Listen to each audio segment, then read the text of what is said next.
Welcome to the Public Library Podcast. Sorry. Here's your host and podcast librarian, award-winning poet, future best-selling author, and host of one of the most listened-to radio shows in America, Helen Little. Hello, book lovers, and welcome to another edition of the Public Library Podcast. I hope you're having a wonderful day and you will enjoy today's guest so much. Her name is Marsha Haygood. She's the co-author of the Little Black Book of Success. Welcome to the Public Library Podcast. Thank you so much for inviting me to be with you today. I am glad to have you here. So before we get started talking about your book, tell us a little bit about you. A little about me. Well, I am an empowerment coach and a motivational speaker. And as you mentioned, the co-author of the Little Black Book of Success. I am actually, Helen, living my dream. Oh, that's amazing. Yeah. After working almost 30 years in the corporate arena, I started my company, Stepwise Associates, a little over 10 years ago, and have taken all those wonderful things and not so wonderful things that I learned in the corporate arena and put them to good use, working with folks to coach them on getting unstuck and being both happy and successful in their career. Happy and successful is so much better than being stuck. That is true. So tell us a little bit about the book. I happen to have had it for quite a few years, and I thought that it was such a great help. I like the idea that someone called it a mentor in your pocket. But tell us your description of it. Well, you know, a mentor in your pocket is a good description. Okay. My co-authors and I used to get together on a regular basis, and somehow we'd always talk about some of the things we saw in the corporate arena. And we'd say, you know, we should write a book about that. Right. And we decided, why don't we do just that? And we just started writing about some of the things we saw, some avoidable mistakes, Okay. or things that we wish we could tell a group of people, not just one person at a time. Right. And that's how the Little Black Book was formed. So we talk about what we call 40 laws of leadership. And the book is broken down into these 40 chapters, and each chapter talks a little bit about an issue, a little bit about what we call cultural code. That's Right. things we can do to sometimes sabotage our own success. And then we end every chapter with 4 or 5 bullet points that we call mama-isms. And mama-isms are things that we've heard growing up. Our mamas told us that. Absolutely. Our grandmamas told us that. Our Sunday school teacher told us that. And we just thought they were just phrases. But what they are really little nuggets that if we think back on them, they will teach us some things now. Well, it's interesting. I've often told people that lessons that my parents, both my mother and my father, 2 things that they said to me over and over, I turned into a career. One of them was don't say get, say get. And the other was, you know, just to speak a certain way. Absolutely. And, you know, through, you know, they didn't say enunciate, but basically that's what they were telling me to do. And through that, I've turned it into a career, those 2 lessons that I learned from my parents. Absolutely. So I understand mama-isms and daddy-isms very well. Daddy-isms. That's right. So your background is corporate. When Yes. did you decide to switch hats and write?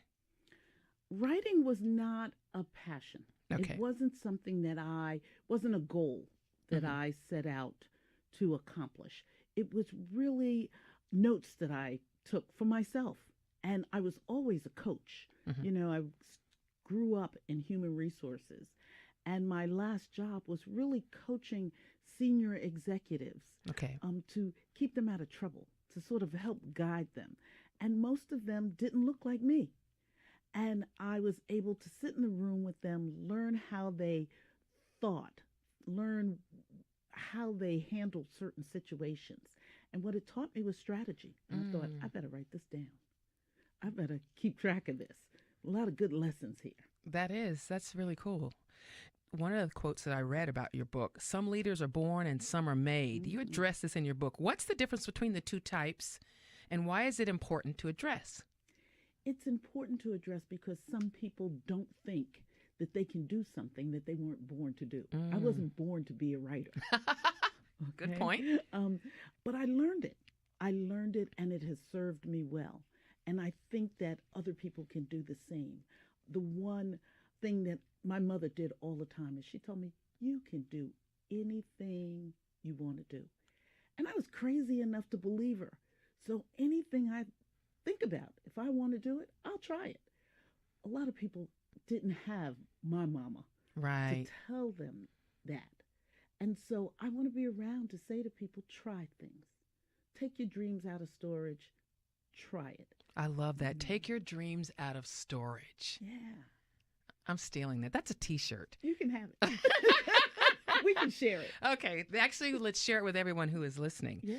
So what are the takeaways that most readers have given you about this book? Have you had a chance to talk to people and get feedback like that? We talk to people all the time. Mm-hmm. I'm out speaking around the country, and lots of people have read the book and use it as a mentor in their pocket.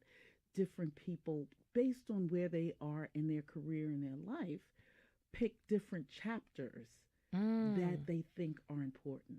And what we say in the book initially is, if you can, go through the whole book first. Learn some of the basics, and then go back and pick a chapter that works for you at the time. So it can be always consider yourself a VIP, which is the very first chapter, to the last chapter. Reach back and bring others along. That is so important. Absolutely. And everything in between. Know that there's a game and accept that you must play. That's deep. Do I know it well, though? Don't, in the corporate arena, so often we think that we have to put our heads down and work hard, because that's what we were taught. Work hard and you'll move ahead. But if your head is down, you miss so many opportunities. So it said, pick your head up. Look and see what's going on. Learn to play the game. Become strategic. Ask for help. Right. One of my favorite quotes is, ask for what you want to get what you need. I like that. And don't be shy, and don't be upset when somebody says no. Just move on. That's something that I need to work on myself. One, asking, and two, no is not kryptonite. No means not right now. Come back later. Yeah, I got to work on that one. Definitely got to work on that one. So is there value in reading this book for men? Because I know it's targeting more women. Absolutely. It's actually for everyone. Okay.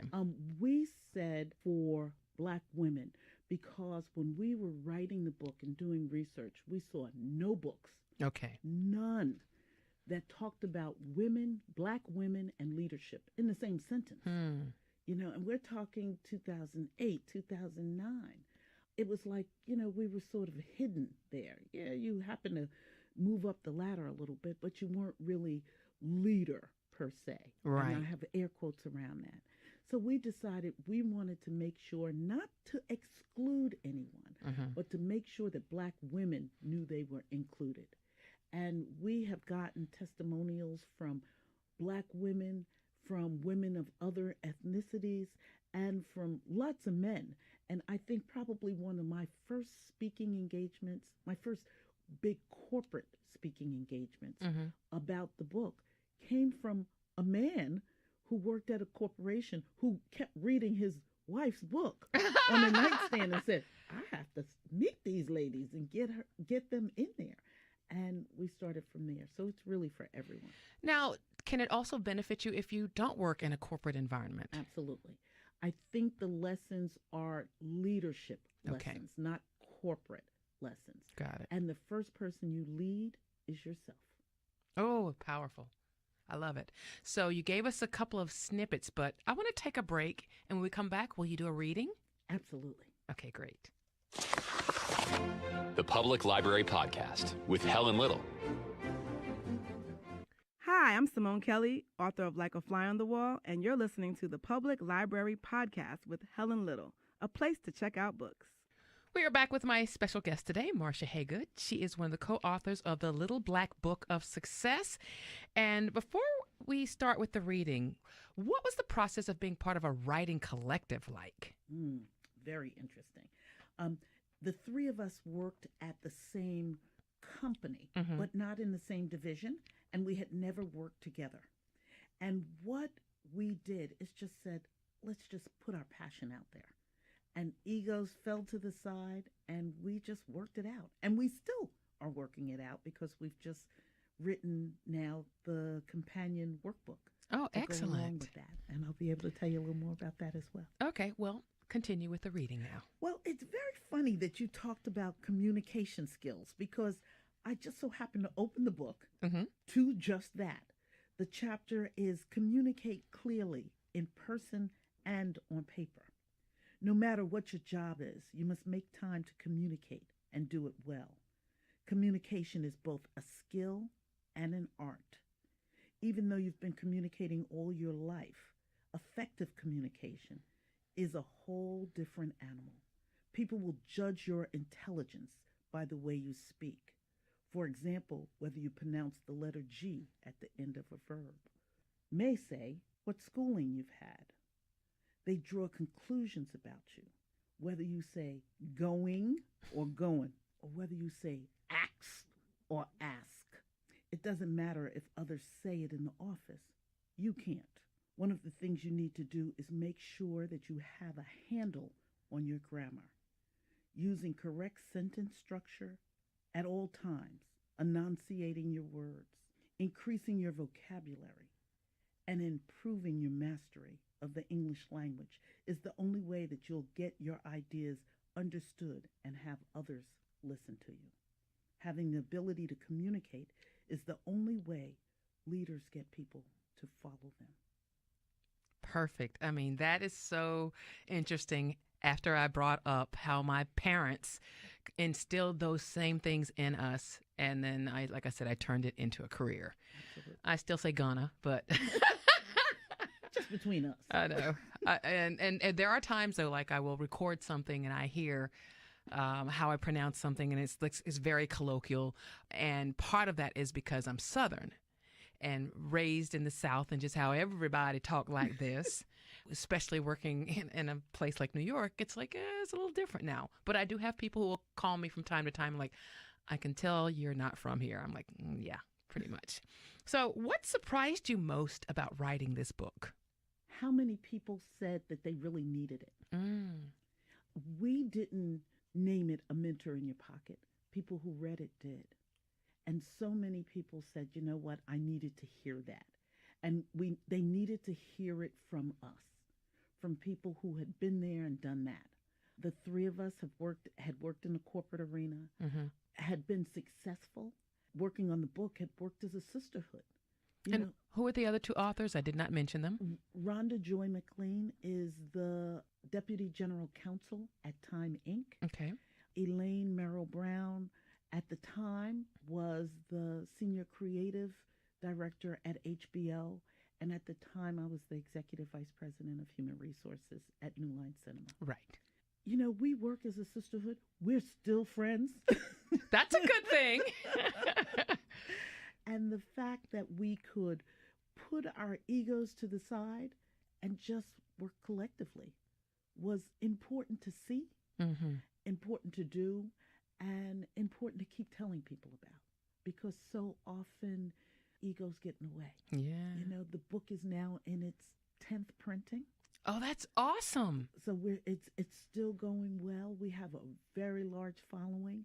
We speak as a group of three or individually, but we always talk about the book and what we've learned from the process. Now, you talked about writing the companion piece. Mm-hmm. What can we expect from that? You can expect that you'll have to write down some things that happen to you Okay. specifically. We still talk about these same 40 laws. We ask you to put them into practice. Okay. How have you done this well? What could you teach someone else? What mishap or misstep did you have in this area? What would you do now to change it? How would you correct that? What would you share with your younger self? What do you plan to do with that? You know, we often are so busy being busy that we forget the things we actually know. Well, it's so funny because, I read your book when it first came out, and taking a refresher back, and I'm like, you know what? I forgot about this. I should continue to still be doing this. Oh, I need to pull this back out and things like that. So I like the idea of the companion because, like you said, it's something specific to the individual reader. Absolutely. And then you can read back to yourself what it is that you've made a promise to yourself to do. Yes. Is that all of the writing you're doing, or have you considered writing any more books, or is this your, like you said, it's like you were made a writer as opposed to born a writer? That's exactly right. Well, the companion workbook will be out the end of next month.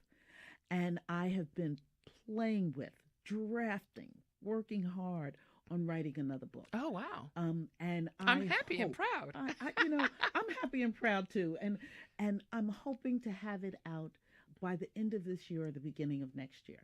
And again, it's a leadership book, but I learn these lessons because as a career coach, I hear some of the things that people are going through. Mm-hmm. And again, I think you can be happy and successful. The one thing that I can definitely tell you about me is I see opportunity in everything. I'm pretty optimistic, almost to a fault. Right. I know that feeling very well. So I want other people to be happy too. I don't think that being a grouch or being unhappy or working with people that just don't see any good coming out of things will serve you well. So I want to be happy all the time. I agree. So I'm going to take one more break, and when we come back, I want to find out what you're reading. What's stimulating your thinking these days? Okay. Send us your picture with your favorite books. Share them on Facebook, Twitter, and Instagram with the hashtag #LibraryShelfie. I'm back with my guest, Marsha Haygood, the author of The Little Black Book of Success. And we've talked a great deal about your book, but what are you reading these days?